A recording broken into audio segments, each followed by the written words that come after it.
সামান্য একটু খাবারই বরাদ্দ, অথচ আশা নিয়ে দাঁড়িয়ে আছে অসংখ্য মানুষ। কে কার আগে নিজের পাত্রে খাবার নিতে পারবে তা নিয়ে চলে হুড়োহুড়ি।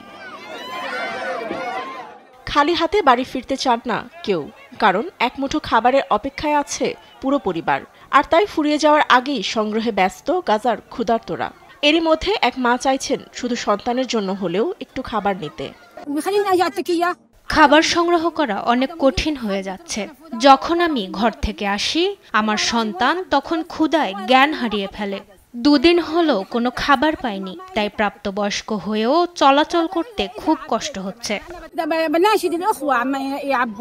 বিশ্ব স্বাস্থ্য সংস্থা WHO জানিয়েছে অন্তঃসত্ত্বা ও 5 বছরের কম শিশুদের জন্য অপুষ্টি রোধের কার্যক্রম বন্ধ হয়ে যাবে, কারণ পুষ্টিকর সাপ্লিমেন্ট এখন শেষের পথে। মারাত্মক অপুষ্টিতে ভোগা শিশুদের দেওয়া হতো উচ্চ ক্যালোরিযুক্ত বাদাম পেস্ট।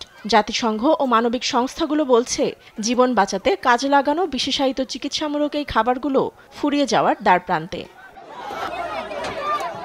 জাতিসংঘের মুখপাত্র অ্যান্তনিও গুতেরেস ক্ষোভ জানিয়ে বলেন, শুধু মুখের বুলিতে শিশুদের ক্ষুধা মেটানো সম্ভব নয়, তাই অবিলম্বে গাজায় দুর্ভিক্ষ নিরসনে পদক্ষেপ নেয়ার আহ্বান জানান তিনি। আমাদের এখনই পদক্ষেপ নেওয়া প্রয়োজন। এই মুহূর্তেই স্থায়ী যুদ্ধবিরতিতে যেতে হবে। জিম্মিদের মুক্তি ও কোনো প্রকার বাধা ছাড়াই মানবিক সহায়তা প্রবেশ করতে দিতে হবে। সেই সঙ্গে 2 দেশের সংকট নিরসনে সুনির্দিষ্ট ও অপরিবর্তনীয় পদক্ষেপ প্রয়োজন।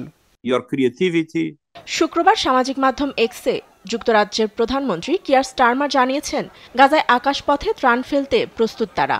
আরও জানান গাজায় ত্রাণ পৌঁছাতে জর্ডান কর্তৃপক্ষের সঙ্গেও কাজ করছেন। মেডিসিন সেন্স ফ্রন্টিয়ার্সের একজন কর্মকর্তা সতর্ক করে বলেছেন, আকাশপথে ফেলা ত্রাণ পর্যাপ্ত হবে না, তবে এ নিয়ে শুরু হতে পারে বিশৃঙ্খলা।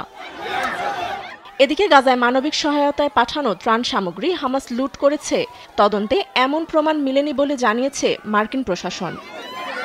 ফাতেমা তাসনিম, নিউজ ডেস্ক, দেশ টিভি।